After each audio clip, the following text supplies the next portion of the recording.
Well, it started as a very simple service project nearly 25 years ago, and now it's a monthly event that involves hundreds of people. Yeah, and at the head of it all, 85-year-old Ruth Brasher. Tonight, we take you inside the story and tell you about the teddy bear lady. Dan Rascon joins us with the story. Where does her nickname come from, Dan? Well, Mark and Sean, as you might have guessed, Sarah, it comes from her years of service of making thousands of precious teddy bears.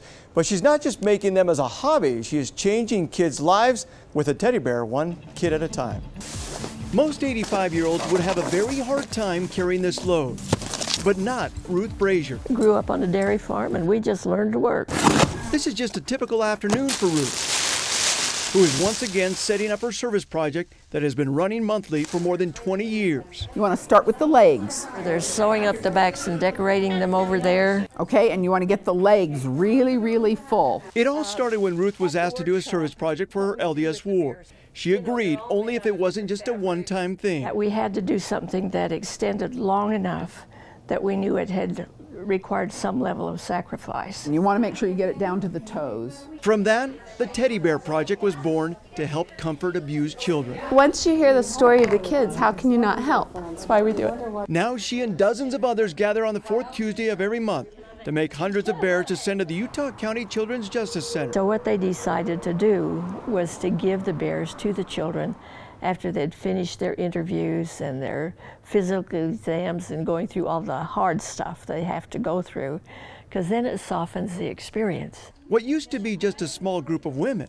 now includes people of all ages. Kids that got bad owies. There have been times that we've done a ward project where we've had a whole table of the brothers doing the stuffing and they discover it's harder than they think it's going to be.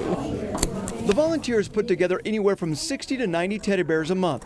Ruth then takes them to the Justice Center where the children get to pick out their very own. They're good because they hold up, they can be washed, they're more sturdy for the kids. I think they make good punching bags for the kids that need them. Just like each child who comes to the center, each bear is individual. No two are alike. This is all thanks to Kathy, the designer. I decorate them. They come plain like this, and then I put either the lace on them or do the little headband. Ruth works on the bears in her own spare time. You know, a lot of it gets done in all hours of the day and night. This is just a small sampling of the dozens of different kinds of bears she alone has done. How long have you been doing this for? We are in our 24th year. Wow. Don't ask Ruth when she's going to stop, though. She says she doesn't ever see a time to drop such an important project. All she has to do is hear one kid say, this teddy bear became their only friend. That sends you home to sew up another teddy bear. An incredible lady there. Now, Ruth attributes inspiring stories and good genes to what keeps her going here at her age. She says she'll be finished making teddy bears when there are no more children who need them, which, as we know, means never.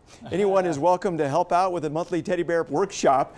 For more information on that, go to our website, KUTV.com, click on Features and Inside the Story. You know what I love is now she gives us an inspiring story to help keep us young. Yeah, and it's amazing And how vital. many years she's been doing this now, Yeah, 25 incredible. years. Yeah.